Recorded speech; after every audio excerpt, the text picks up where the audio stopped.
अस्सलाम वालेकुम, कैसे हैं आप सब? उम्मीद करती हूँ कि सब खैरियत से होंगे।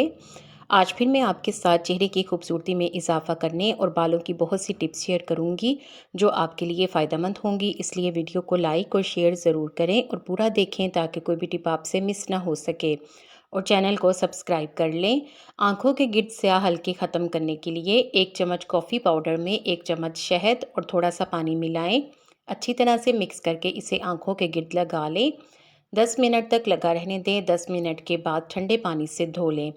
1 हफ्ते इस रेमेडी का मुसलसल इस्तेमाल करें तो आँखों के गिर्द स्याह हल्के ख़त्म होना शुरू हो जाएंगे। इसके अलावा आँखों के गिर्द पड़ी हुई झुर्रियाँ भी ख़त्म हो जाएंगी। चेहरे और बॉडी के लिए स्क्रब। इस स्क्रब को बनाने के लिए 1 चम्मच कॉफ़ी पाउडर में 1 चम्मच चीनी और थोड़ा सा बादाम का तेल डालें। बादाम के तेल के अलावा आप जैतून और नारियल का तेल भी इस्तेमाल कर सकते हैं। इसे अच्छी तरह से मिक्स करें ताकि तमाम चीज़ें यकजान हो जाएं। फिर इसे अपने चेहरे या बॉडी पर लगाएं और 2 से 3 मिनट तक स्क्रब करें। फिर इसे पानी से धो लें। अगर आप इसे बॉडी पर लगाने के लिए बनाना चाहते हैं तो फिर आप चीज़ों की मिकदार को बढ़ा लें। इस स्क्रब के इस्तेमाल से चेहरा फौरी तौर पर ग्लोइंग हो जाएगा। चेहरे से डेड स्किन रिमूव होगी। अगर आप इस रेमेडी का इस्तेमाल करें तो मुझे कमेंट में आकर ज़रूर बताएं। Instant skin whitening mask. इस मास्क को बनाने के लिए 1 बड़े चम्मच बेसन में 1 चम्मच शहद और आधा नींबू का रस निचोड़ लें। अच्छी तरह से मिक्स करके मास्क बनाकर इसे अपने चेहरे पर लगाएं। 15 से 20 मिनट तक लगा रहने दें। फिर चेहरे को धो लें। इस रेमेडी को हफ्ते में 2 मरतबा इस्तेमाल करें तो आपकी स्किन इंस्टेंट वाइट हो जाएगी। इसके अलावा इसके इस्तेमाल से चेहरे से एक्ने भी ख़त्म होंगे। अगर आप इस रेमेडी को ट्राई करें और आपको इसका अच्छा फीडबैक मिले तो मुझे कमेंट में आकर ज़रूर बताएं। Mayonnaise hair mask. इस मास्क को बनाने के लिए 1 बड़ा चम्मच मायोनीज़ का लें। इसमें 1 चम्मच जैतून का तेल, नारियल या बादाम का तेल डालें। अच्छी तरह से मिक्स करें और एक हेयर मास्क बनाकर इसे अपने बालों पर लगा लें। इसे 20 मिनट तक लगा रहने दें और सर पर शावर कैप पहन लें या फिर किसी शॉपर से अपने सर को कवर कर लें। 20 मिनट के बाद बालों को शैम्पू कर लें। रिज़ल्ट देखकर आप हैरान रह जाएंगे। आपके बाल सिल्की, शाइनी और स्मूथ हो जाएंगे। इसके अलावा बालों के और भी मसाइल जैसे कि बालों में डैंड्रफ और जुओं का मसला भी ख़त्म हो जाएगा। चेहरे की क्लेंजिंग के लिए 1 बड़ा चम्मच ग्लिसरीन में 1 चम्मच गुलाब का अर्क डालें। अच्छी तरह से मिक्स करें। इसके बाद इसमें 1/4 चम्मच नींबू का रस भी शामिल कर लें। लेकिन अगर आपके चेहरे पर एक्ने या दाने हों तो आप फिर नींबू के रस को स्किप कर दें। इसे चेहरे पर लगाकर अच्छी तरह से क्लेंजिंग करें और फिर टिश्यू पेपर से साफ़ कर लें। साफ़ करने के बाद ठंडे पानी से चेहरे को धो लें। इससे आपकी स्किन अच्छी तरह से क्लेंस हो जाएगी।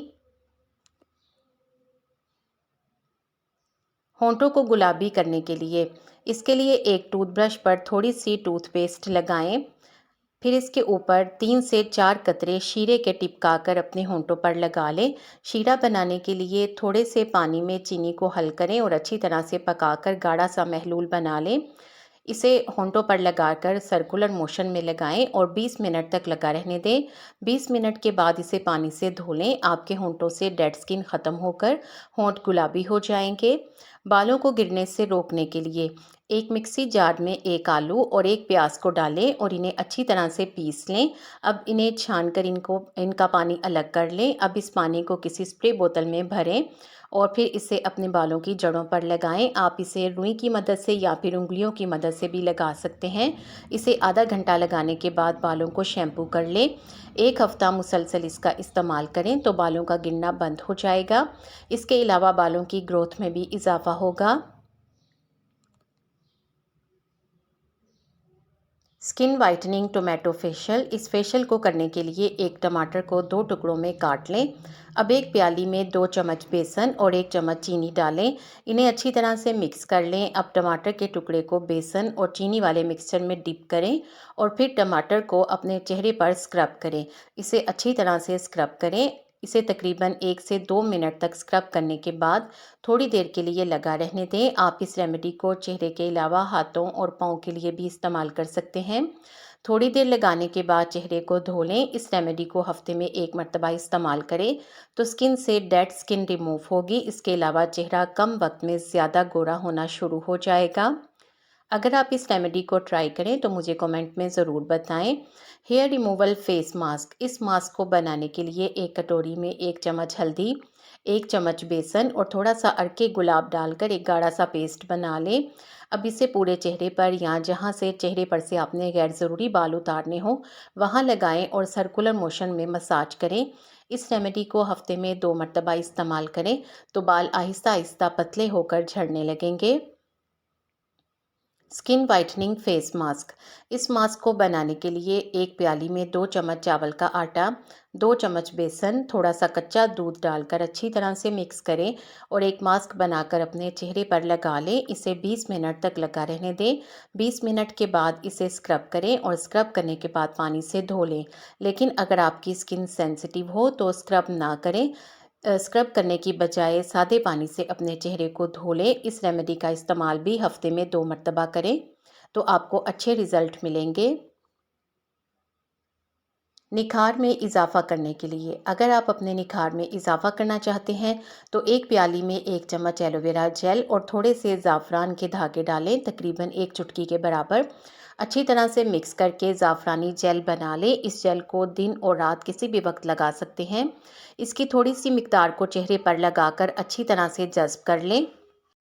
अगर रात को इस्तेमाल करें तो सुबह चेहरे को धो लें और अगर आप इसका इस्तेमाल सुबह यानी दिन के वक्त में करते हैं तो 1 से 2 घंटा लगाने के बाद चेहरे को धो लें। इस रेमेडी का इस्तेमाल करने से ओपन पोर्स टाइट होंगे। इसके अलावा चेहरे से पिगमेंटेशन और छाइयाँ वगैरह ख़त्म होंगी और इसके साथ साथ एक्ने के निशान भी ख़त्म हो जाएंगे और चेहरा वाइट और ब्राइट हो जाएगा। आपको इन टिप्स में से कौन सी अच्छी लगी है कमेंट सेक्शन में ज़रूर बताएं। वीडियो को लाइक करके शेयर कर दें। आपके शेयर करने से यकीनन किसी को फ़ायदा हो जाएगा। उम्मीद करती हूँ कि आपने चैनल को सब्सक्राइब कर लिया है। अगर अभी तक नहीं किया तो देर किस बात की, जल्दी से सब्सक्राइब करके बेल आइकॉन भी ज़रूर प्रेस कर दें ताकि आपको इस तरह की अच्छी अच्छी वीडियोज़ टाइम पर और सबसे पहले मिले। आप सबका बेहद शुक्रिया।